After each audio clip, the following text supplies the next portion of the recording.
Picture this. In one hand, you're holding a primitive, chipped stone axe. In the other, your modern smartphone. It's a crazy contrast, right? Because, let's be honest, we are absolutely the weakest apes on the planet. I mean, think about it. We don't have sharp claws, we don't have thick fur to survive a freezing winter, and we're definitely not outrunning a hungry lion anytime soon. Physically, we are incredibly vulnerable.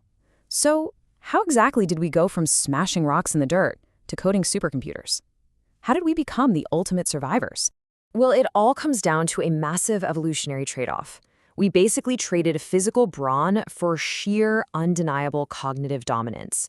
Our massive, incredibly fuel-hungry brains are the sole reason we survived and eventually thrived, while our much stronger cousins, like the Neanderthals, actually went extinct. It is literally the ultimate survival payoff. Welcome to The Explainer. I am so incredibly excited you're here. Today, we're putting on our evolutionary anthropologist hats for a gripping, high-stakes journey through paleoanthropology. We're going to map out the survival story of human intelligence. As you'll see, adapting to brutal environmental challenges literally forced our early ancestors to either innovate or face total extinction. Okay, let's dive right into this. We're going to break our timeline down into two epic segments. First, we'll look at the physical shift, and second, we'll explore the cognitive shift. Segment 1. The physical shift. Standing up to survive. Millions of years ago, massive environmental changes, like the Earth literally shifting in the East African Rift Valley, started replacing these dense, closed canopy forests with wide-open, highly dangerous savannas. This climate shift forced our ancestors right out of the trees. To ground us in the timeline, let's look at how this played out. We start with one of the earliest bipeds, Sahelanthropus, around 5 to 7 million years ago. Then we move through Homo habilis, Homo erectus, and finally to us, Homo sapiens, showing up around 300,000 years ago. The absolute most crucial first step in all of this was bipedalism. Walking upright on two legs. This wasn't just some quirky new way of getting around. It was a do-or-die survival advantage in this new open environment. Walking on two legs actually conserved energy compared to walking on all fours. Plus, standing upright meant less of our body was baking under the blistering direct sun, which kept early humans from overheating. But the real kicker? It completely freed up our hands. And freeing those hands triggered a massive cascade of physical benefits. Suddenly, our ancestors could reach higher and carry food over much longer distances. It allowed for endurance running to literally exhaust prey over miles and miles. But the real game changer here is that having free hands sparked the primitive use of tools. We could pick up sticks, bones, and stones and actively manipulate the world around us. Which brings us to a rapid burst of incredible concepts, starting with 4E cognition. This is the fascinating theory that our minds aren't just, software running inside a skull. Instead, our minds are actively shaped by our physical interactions with the world. Picking up a heavy stone to cut through tough meat didn't just give an early human dinner, it actually physically altered their brain pathways. By 2 million years ago, this process was in absolute overdrive. Tool use was drastically accelerating our cognitive development, creating this incredibly powerful feedback loop of intelligence. So if you take nothing else away from this part, remember this. Tools shape minds.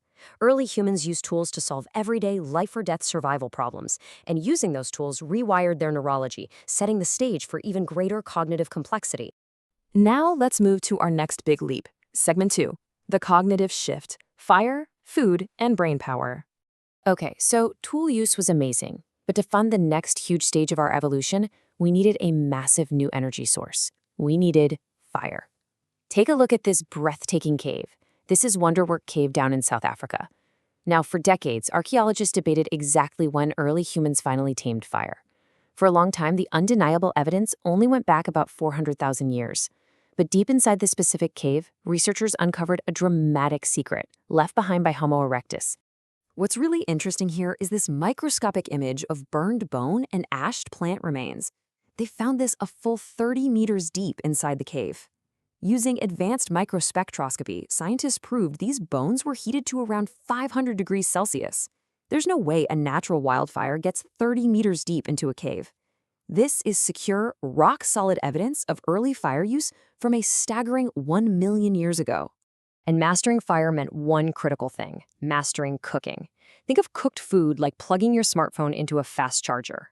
See, the modern human brain is incredibly greedy. It eats up about 13 watts, or roughly 260 kilocalories a day.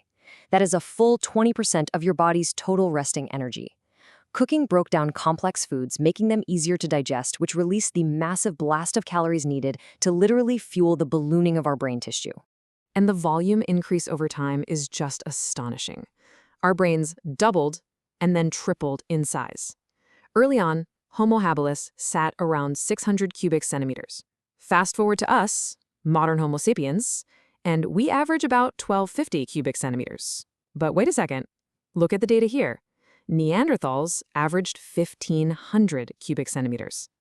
That's right, despite what you might think, modern humans do not actually have the largest brains in hominin history. Crazy, right?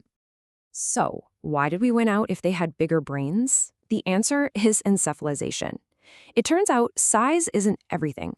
Encephalization refers to the dramatic evolutionary increase in brain complexity and structure.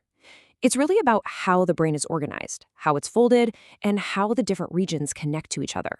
But I have to tell you, all this brain growth came with a really dangerous biological trade-off. Remember bipedalism? Walking upright required a much shorter pelvis and a smaller birth canal. So, to actually pass through that smaller canal, human infants with their big heads had to be born highly immature. This is called neoteny. Unlike a baby horse that can literally stand up and run on day one, human babies are completely helpless for over a year. This forced early humans to rely on extremely tight-knit social networks. We needed grandparents, siblings, and group care, what we call alloparenting, just to keep our kids alive. And that reliance on each other brings us to segment 3, Sapiens versus Neanderthals, the cognitive trade-off.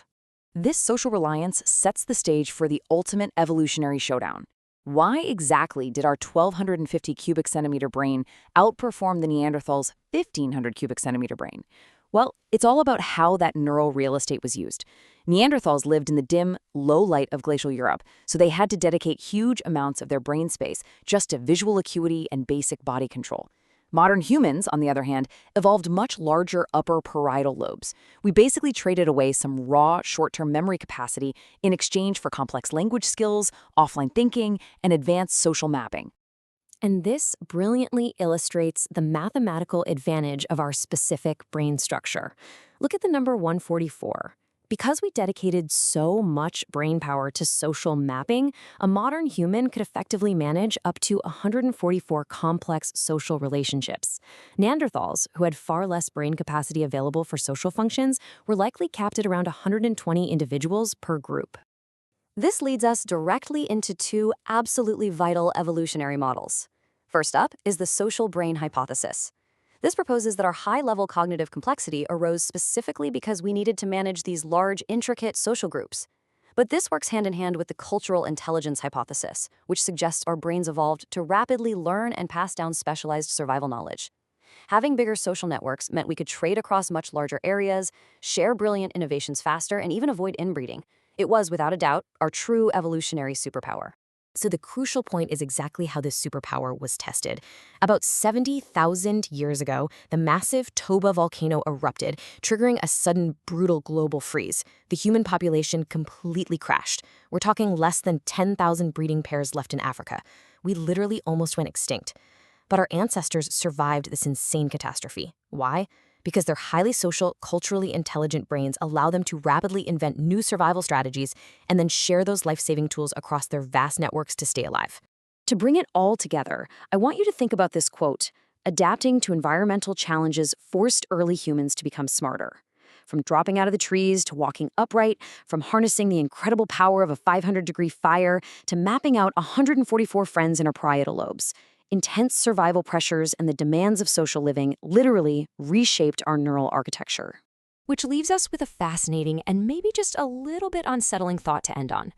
As our world changes faster today than ever before, and our digital social networks expand to thousands of connections instead of just 144, what new environmental and social pressures are forcing the human brain to evolve right now? Thank you so much for joining me on this explainer. Keep learning, keep questioning, and I'll catch you next time.